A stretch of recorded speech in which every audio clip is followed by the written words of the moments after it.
Hello and welcome to Hot and Heavy, the Elaine podcast. I'm your host, Shivani Desai. Today I'll be talking about Season 3, Episode 6, The Parking Garage. Hello everyone. I hope everyone's doing well. I'm doing really well. I'm still flying high from the last episode and my interview with Josh White, the director of the library episode that I covered last week. And thank you so much to everyone who reached out and said that they enjoyed the interview so much and enjoyed the episode. I certainly did. And I was, again, so honored to be able to have a conversation with Josh White, something I won't forget. And I just wanted to follow up that interview with some questions I had sent Josh after we spoke. So these are my questions and Josh's responses. First, I asked him about Larry Charles. We didn't really talk too much about Larry Charles in the episode, but since Larry Charles mentioned Josh quite a bit in his commentary of the episode, I decided to ask Josh his opinion about Larry Charles and his opinion about him carrying around that slice of film that Larry Charles mentioned in the episode. Josh says, "Yes, I remember Larry Charles really well. He was very interesting and seemed to know a lot about me, including the Joshua Light Show experience. In the late 60s, I shot some 35mm footage of the show. I used scraps of that footage as a bookmark. After we spoke about it, I gave him one. Larry chose an interesting look for himself in those days, that of a bearded biker. Not with a Hell's Angels vest or anything, just scruffy. The contrast between the look and comic genius mind is something you don't forget." Thank you, Josh, for that response. And secondly, I asked Josh something I really regretted not saying in the interview because it's pretty standard. I'm still learning this whole interview thing, guys. I asked him if there was anything he wanted me to mention just kind of about his career and anything he's working on now that he'd want me to promote. And so this is what Josh had to say. "Having directed a Seinfeld episode, which aired 30 years ago on October 16th, and approaching my 50th birthday, I slowly realized I had nothing more to prove as a television director. I was proud of my eclectic credits and wanted to live in New York with my late wife, Alice Playton. For the next 12 years, I was able to become an executive director for many cable and then internet startups. I actually made a little money during that period and was able to retire and collect a union pension plus Social Security. Doing that gave me time to return to the one thing for which I had a gift, psychedelic light shows. The modern shows were not driven by famous bands. They were artistic performances. In 2017, I retired from doing the large performances, but I'm always throwing light around. New digital media gives me many options. I intend to continue until they close the lid. Then everything passes on to Lee." Thank you so much, Josh, for answering those questions. And I really respect what he says about, he had nothing more to prove as a television director as he was approaching his 50th birthday and he made a shift to something else. And then once he made some money doing that, he made another shift. I have such great respect for people who, I guess, follow their heart and make changes based on, really how they're feeling and their intuition or their gut feeling, whatever you want to call it. It's not easy. Sometimes you want to just keep going at something because you've put so much time into it and you feel like that's what you should be doing. Or, well, how much is enough? Okay, I've directed a Seinfeld. Maybe I should try and direct a Cheers episode or a Friends episode, whatever it is. I have such respect for folks who, get satisfied with what they've done, but still want to challenge themselves with another avenue or, another adventure. And so I really loved Josh's answer there. Thanks again, Josh, for responding to my email with those follow-up questions. Also, Josh included in his email to me some incredible pictures from his career. And so I have posted them on the Hot and Heavy Instagram page. So please visit the Hot and Heavy Instagram page, which is at Hot Heavy Elaine. That's at Hot Heavy Elaine. To see these pictures, he was so generous to share them with me. And yeah, just take a look at that. If you enjoyed his interview, I know you will enjoy these pictures. And it's really incredible to see some of the images of what he does with light. I mean, look, I'm born in 1978. I was well past any, psychedelic age. I guess I was more in the neon 80s and 90s. But my goodness, the psychedelic light show images that he sent are nothing short of just incredibly beautiful. So please visit Hot Heavy Elaine on Instagram. Follow us, please. I often post different things that remind me about Seinfeld and some videos of mine sharing different adventures of this podcast. So I would really appreciate a follow. Is that the terminology? Probably not. Anyway, let's get into this episode. For the parking garage, the synopsis from my coffee table book is as follows. After shopping for an air conditioner, Jerry and the gang are unable to locate Kramer's car in the mall parking lot. When they split up to search, Jerry and George are arrested for urinating in public. Kramer misplaces his air conditioner, and Elaine's new pet fish die. This episode is written by Larry David. So this episode, it's a bit tough to go scene by scene like I usually do, since it's kind of a very fluid presentation of all of them looking for the car and having their little side stories. So I won't be doing my usual scene by scene breakdown. So, obviously the purpose of every scene is to show the progress of them searching for the car, and my overall take, well, I'll just sprinkle them as I go. So we start out with them all coming down the stairwell from the mall into the parking garage. George is super annoyed. What a waste of time. He didn't find the air conditioner he wanted. And Jerry right off the bat is just going, God, what a waste. This is a waste of time, because aren't people doing better things than this? There's got to be a better way to spend a Saturday than watching your friends trying to find the cheapest air conditioner in a mall in New Jersey. So within, the first 15 seconds of the episode, we know why they are in this parking garage. It's such a smooth insert of exposition here. And I'm sorry if you get tired of me talking about this. Please keep in mind, I'm looking at this through an aspiring writer's brain. And so I always like to recognize these kinds of things. And like I've said before, exposition, or sort of establishing the who and the what and the why and the where and all that good stuff for a scene, it oftentimes is pretty clunky, and I think Seinfeld does a really good job of it here, particularly in the Larry David episodes. I have to say, he's really good at exposition, and it's very smooth here. We learn, just by Jerry's line of being annoyed that he wasted a Saturday at the mall, we know exactly the purpose of them all being together in this parking garage. And his mention of how other people are most likely doing better things, this sort of romanticized version of the weekend, it's super relatable. I always have those feelings like, what a waste of a weekend. People were probably doing hikes, or, like he says, having picnics. I don't know about the making out on picnic blankets, but it's possible. So I think a lot of us kind of romanticize what other people are doing, particularly if we're sort of having a boring or an unproductive weekend. And I also think Elaine is right when she says, well, this is what people do. And Elaine says, hey, I didn't get one either. Yeah, well, at least you got a fish. And we get a little taste of the Elaine-George bickering. I love it, even if it's for a little second, when George says, fish, what do they do? And she just looks at him and says, what do you do? George is already a little bit panicked because it's 5:00. He's meeting his parents at 6:15, taking them out for their anniversary, dinner and a show. So right away we have stakes for George. He needs to get out of this parking garage as soon as possible. They're wandering around. There's various conversations. Jerry's got to pee. That's something significant, obviously, that we see later in the episode play out. And then Jerry points out a hot woman to George. He's just so irritated. Why are you doing that? Why do I need to see that? I'm trying to live my life. And they finally realize Kramer really has no idea where he's going. He thought it was green 22. He doesn't know where the car is. Jerry thought it was orange. Elaine didn't pay attention. George, his panic level just soars through the roof. He says, we're like rats in some experiment. And then Elaine starts worrying about her fish. You better find this car. So we have stakes for Elaine as well. She's got these fish who probably can't live in a plastic bag for more than a couple hours.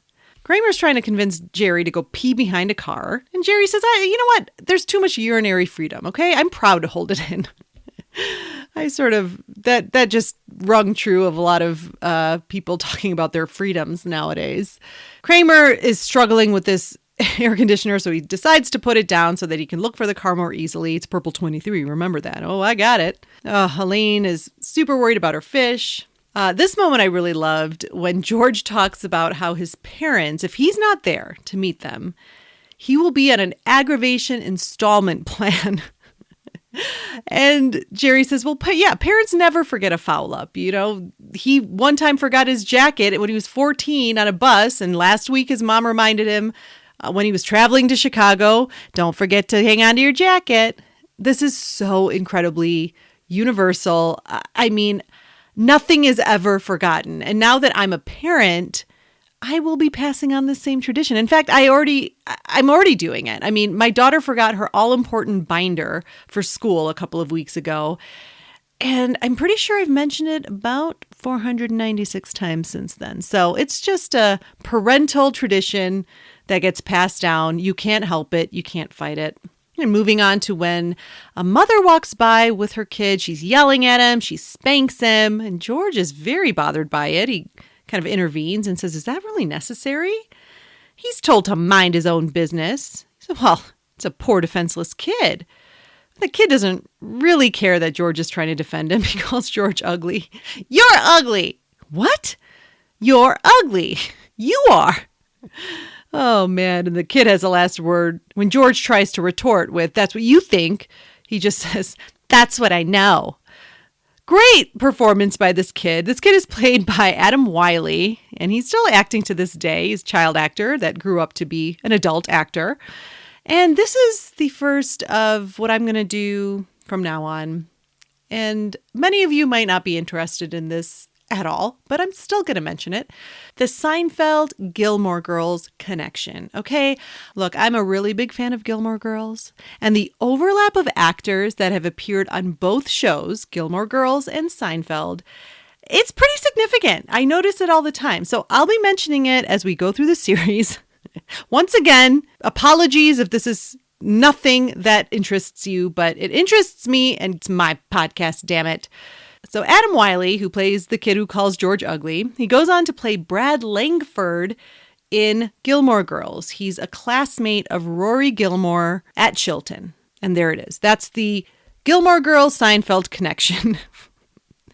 All right, moving on. Elaine tries to ask a couple to help drive them around. She mentions it earlier. She says, we need to get someone to drive us around. Jerry's like, no one's going to do that. So she takes the lead, asks a couple, and they politely decline. She says, just 5 minutes. Sorry, I can't do it.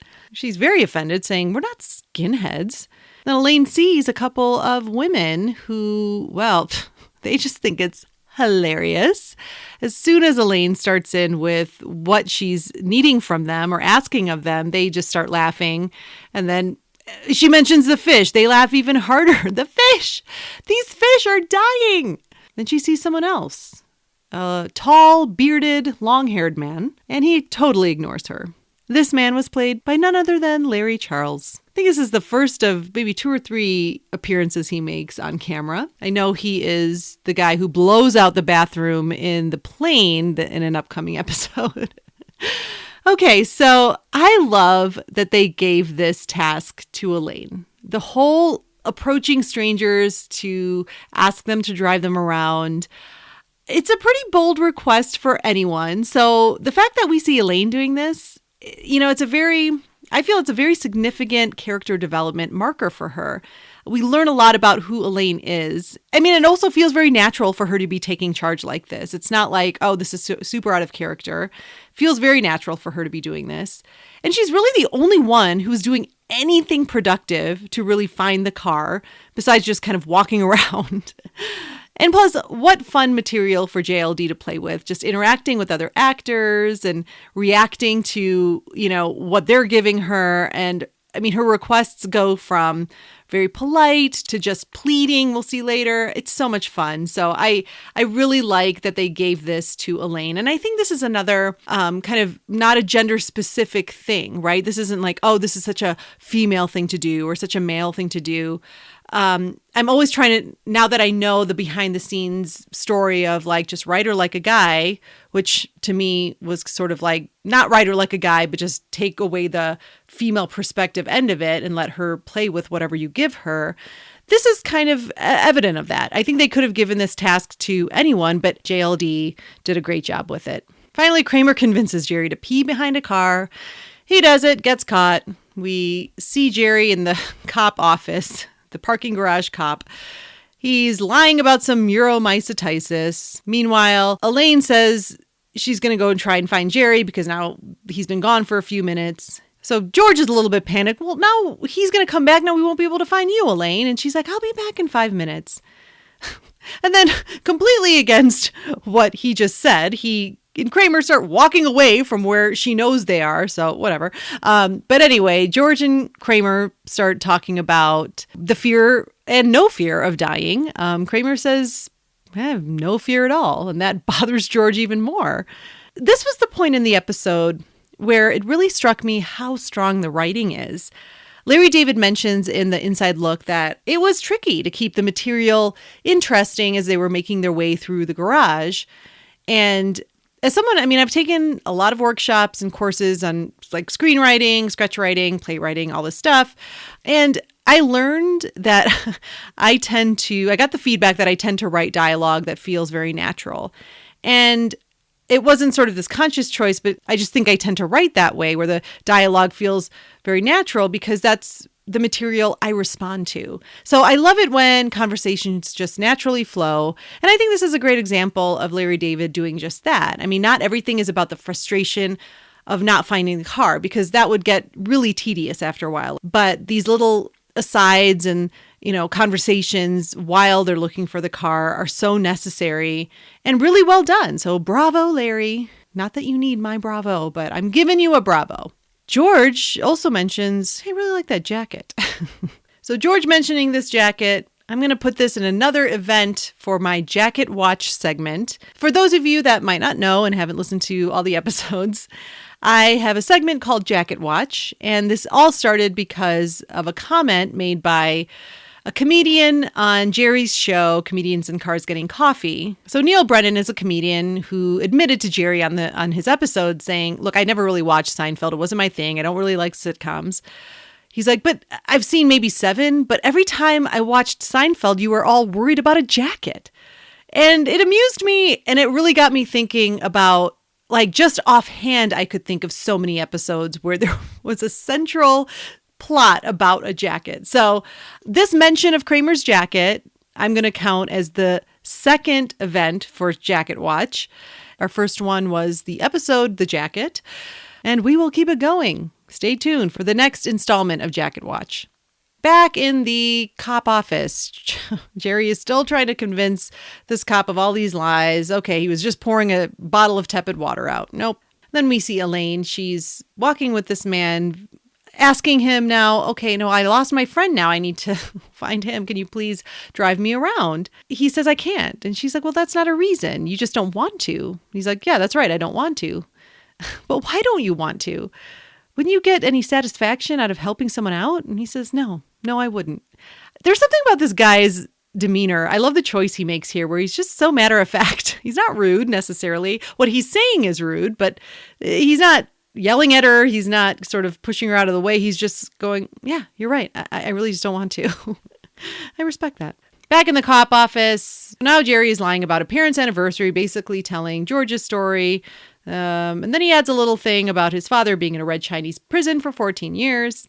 Kramer and George are walking around, and Kramer's telling George about his friend Spectre, who has a fat fetish.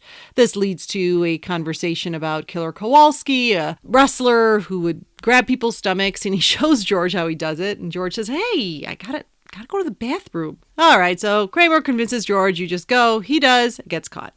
George is in the cop office, sees Jerry, and that's that.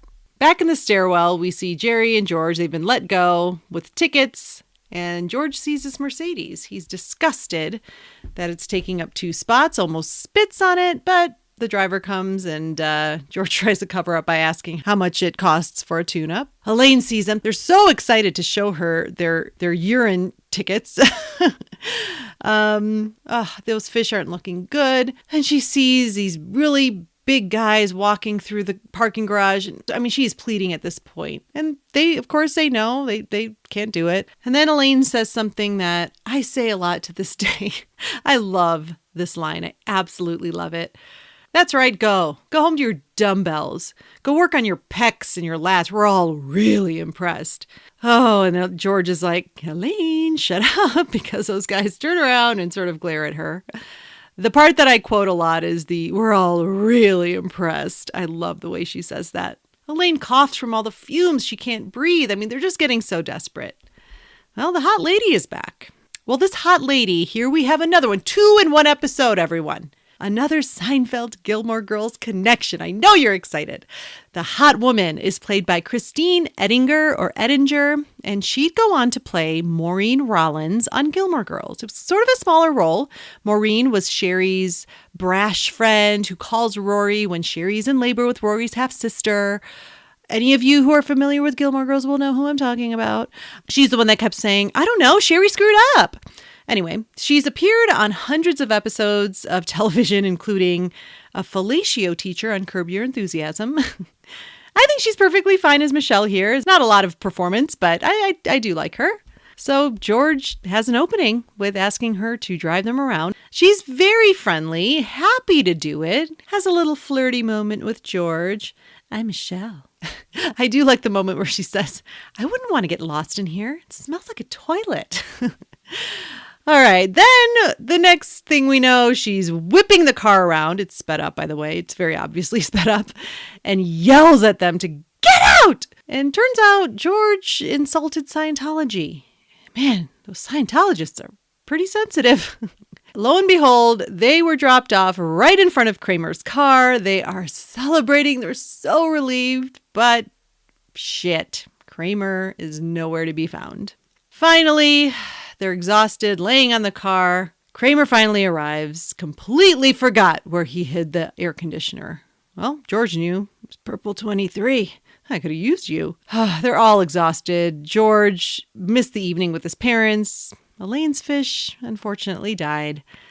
And then the perfect topper to an entire day and this entire episode, the car fails to start. All right, let's take a quick break, and I will see you on the other side. You work out. You take pride in your appearance.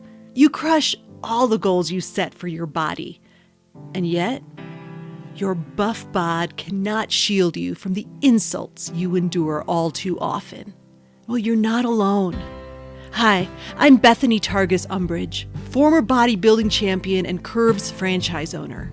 And I'm here to tell you, you can work out your pecs and your lats till the cows come home. But until you up the reps on the most important muscles, your heart and brain, you'll never achieve full swole, both inside and out.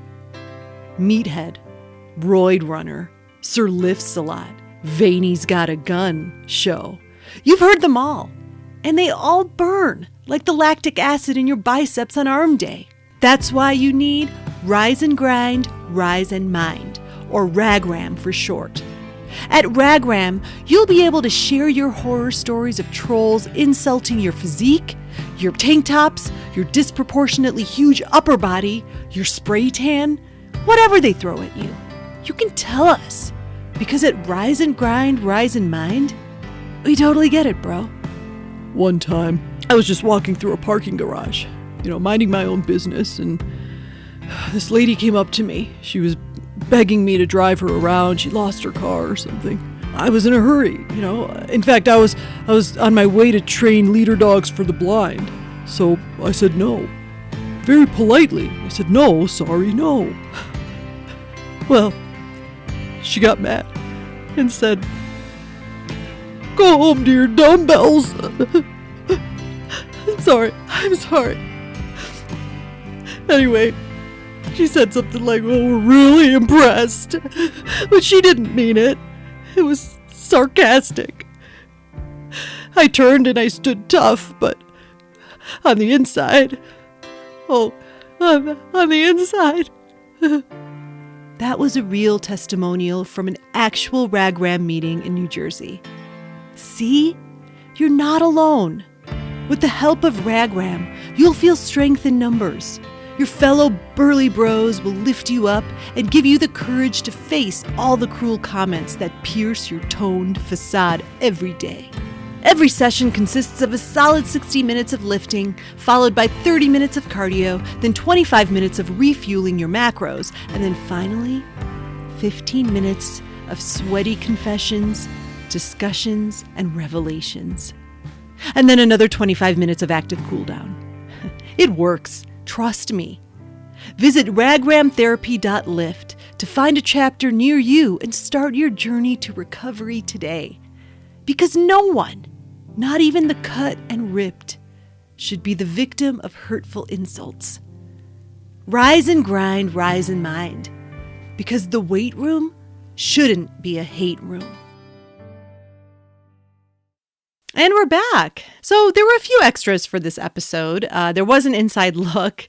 And a lot of the extras, I have to say, are dedicated to the technical aspect of shooting this. And it was very interesting. I won't go too deep into that, but I did find it hilarious where Larry David very openly admitted, like, I never thought about the execution of what I wrote. I just wrote it and thought someone will figure it out.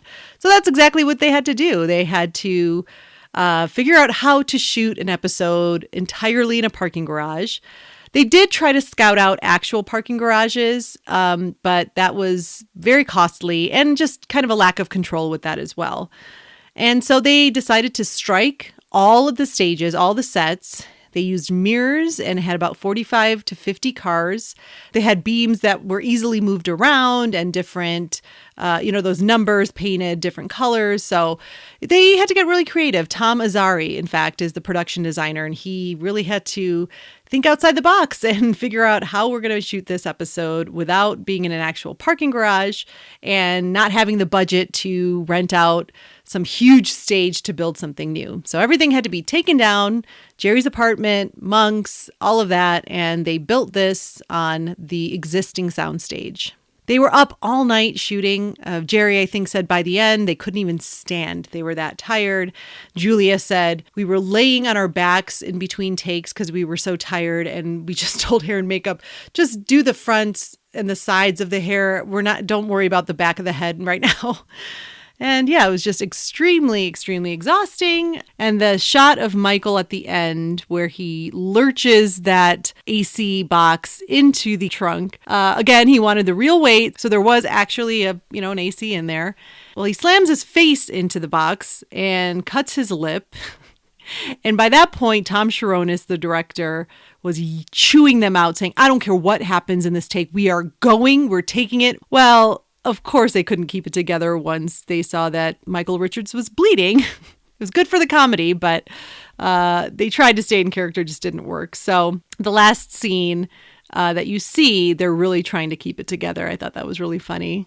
And the car not starting, that wasn't supposed to be the end. It was actually supposed to be them just driving away and Kramer making a comment about how expensive it was going to be to park there all day.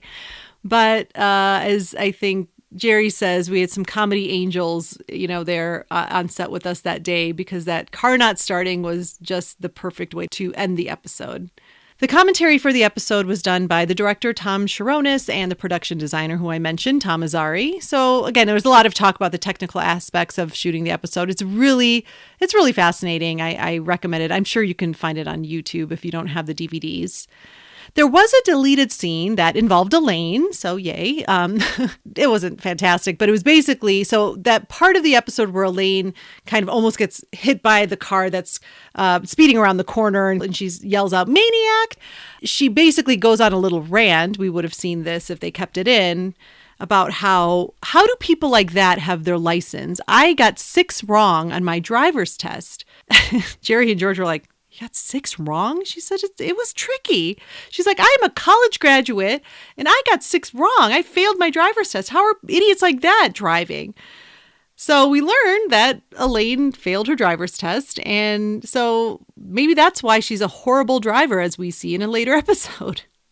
Okay, moving on to Contributor Corner. Greg sent in some thoughts this week. This is what Greg had to say. I've always been a big fan of this episode. I like when sitcoms would film in what feels like real time with all the characters together for the most part. This was such a clever and simple premise, lost in a parking garage, and the dialogue drives what is otherwise a very uneventful plot. Yes, thank you, Greg. This is a great observation, and that's what I was trying to explain too, when I said that moment when George and Kramer start talking about death, that's when it really struck me, going, wow, Larry David really had to get creative in keeping us interested in the flow of the episode, because if it was just all about their frustration about the car and not finding the car, it would get so tedious. So yes, it was such a clever way to keep them all together, but the dialogue is really what drives it. So I completely agree. Moving on, Greg says, Elaine's worry about her new pet fish is so genuinely wholesome and ties in with her personality in the early episodes of caring so much about animals. I don't see Elaine of later seasons even having any kind of pet. Once she works for Peterman, she becomes a little harder edged. Totally. Yes. I think you bring up a really good point, actually. Now, this just dawned on me because, again, I read these real time, guys. I don't read these ahead of time, the comments from our contributors. The fish part and the compassion for her fish is very early, Elaine. But like I said before, I think this leadership role she takes in being so bold and going up to strangers, asking for a ride to help them find their car, this was a character development marker for me that after this episode, we look at Elaine differently, or at least I would, saying, wow, I mean, she really takes charge. And I love that about her. So yes, I think this is kind of like this meshing of the two, old Elaine, new Elaine.